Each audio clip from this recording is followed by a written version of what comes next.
nuh-uh, nuh-uh, nuh-uh,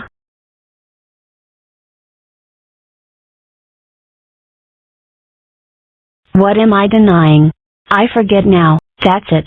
I'm leaving. Do the stupid report yourself. Fine.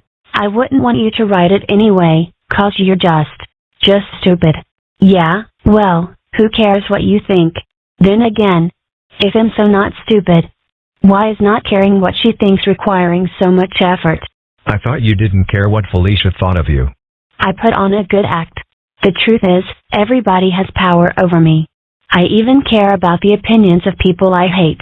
I act weird because I figure, hey, I'm gonna be an outcast anyway, so I might as well do it with style. And yes, wearing spaghetti to a school play counts as a style. I never said it didn't. Son, there's not enough wonder in most lives now. I'm old enough to remember a time when much of life seemed mysterious, unknown. When you find wonder in things, all seems possible. The unknown is the domain of hopes and dreams.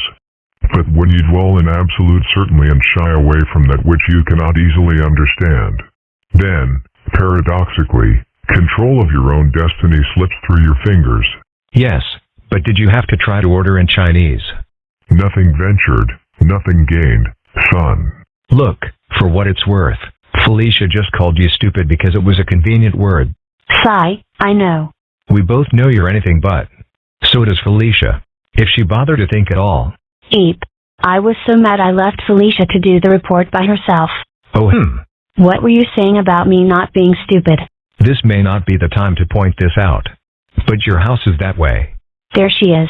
What does that expression mean? Did she do a good job on the report? Oh, well, it's not that big a deal. It's just a report. This is just 5th grade. I won't let it get to me. I'll just stay cool. Yeah, that's me, Ice Girl. I'm above caring about this. All right, class. It's time to collect your reports. I need to talk to the union about getting a booze allowance put into my salary. We got an A? I got an A. You didn't do anything. Thanks for leaving me to do all the work, stupid. Wow. I thought she was an intellectual lightweight. So did I. She's a jerk, but she got me an A. Huh. Well, given such contradictions, I guess it's best to just shrug and move on. You'd think so, but I could really use a new sweater. How about now? No. Millie. What about you it? Now? Millie, you are not old enough to borrow the car. What about now? You know, for those of us who have, happiness is always a paycheck away. As we drape ourselves in the numbing trapping of materialism and shallow pleasure. And for those in the world who have not, fulfillment never even gets a chance because it takes a back seat to basic biological needs. Existence may be the greatest gift of all. But sometimes it's such a mixed blessing. All right, what? My favorite TV show got canceled. Dad, our lawn is covered with reporters. Oh dear. They must have unearthed that photo of me with Mrs. Calvin Coolidge and all the whipped cream. No, actually. The paper today said that your Daily Show appearance has generated an unexpected groundswell of support.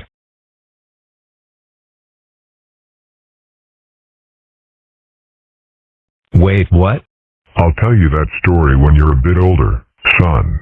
You know, Ozzy, our generation is lucky. We're front and center for the revolution. Information wants to be free, and it will be in our time. Pretty soon all new ideas, new music, new art, everything inventive will be available at the click of a mouse. Long live progress. Vive la revolution. So how are thinkers and artists going to make a living? A living? What kind of old media fascist talk is that? Well, I guess the techies behind this revolution will be starving for their principles, too. At least until their BMWs are paid off. Hey, Ozzy. What's with the media circus outside? It's really something, isn't it? Dad's run for the presidency has caught on. Huh? What do you suppose the reporters are asking? I suppose they're trying to find out if he has the qualities Americans look for in a presidential candidate. Do you own some navy blue suits? I'm actually registering in national polls. This is unexpected. I suspect it won't last long. But what if it does? What if the country gets behind you? Then I suppose I'll have no choice but to keep running. That's very patriotic of you. I meant in the direction of the Canadian border. Fortunately, it won't take long to pack your clothes. This is amazing. The Larry Owl Show on CNN wants to interview your dad. I'm starting to think we can win this. Isolde, I'm worried. I'm not sure Dad wants to win. You don't know him like I do. He's nervous. And when Dad's nervous, he's very easily distracted. Now, a nervous dragon is a dangerous thing. I've looked into having myself fireproofed. It's expensive. Good evening, I'm Larry Owl. Tonight my guest is people with nothing better to do, party presidential candidate Llewellyn. Mr. Llewellyn, where do you stand on the issues of the day? Oh, I'd rather not say. You know, they say discussion of politics is one of the quickest ways to destroy civility between people.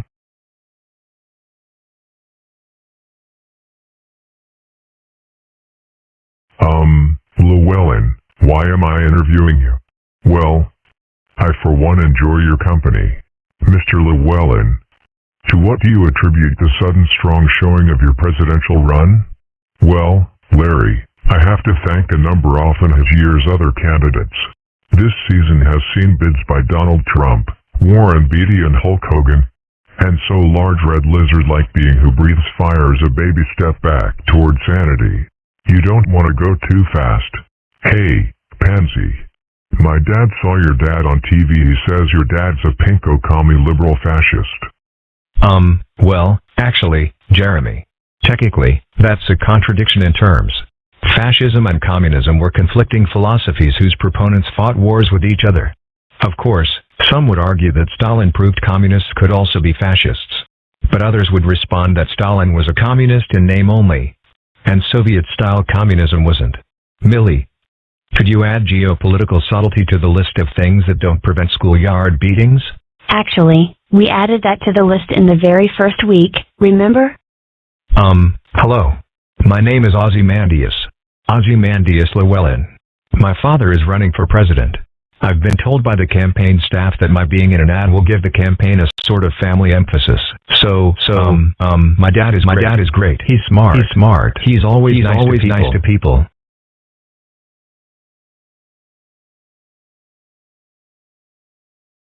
Of course, he's kind of out of it. His political positions are also sort of vague.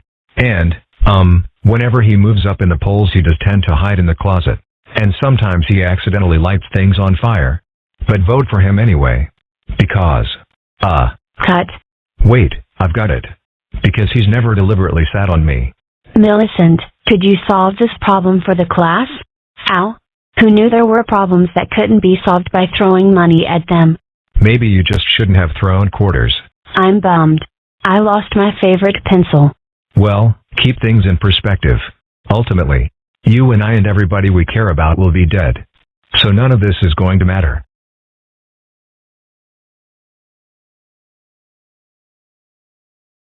Man, perspective sucks.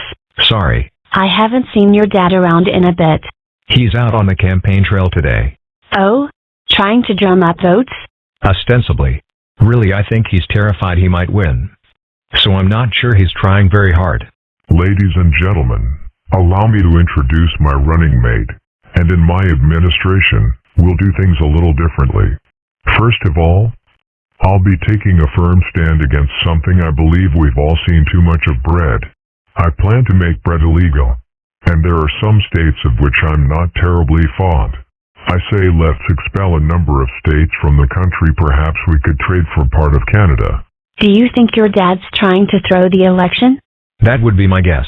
I'd also pass a law replacing the nation's flag with pairs of underwear. In yesterday's press conference, presidential candidate Llewellyn showed amazing candor and honesty in calling for a ban on bread and the expulsion of several states. He proved that he does not fear the electorate. In this editor's opinion, the Llewellyn/pancake ticket could roll all the way to the White House. Oh dear. I'm afraid I may have to reveal the photos of the time Truman and I ran naked through the... Dad, before you finish, let me remind you that therapy is very expensive.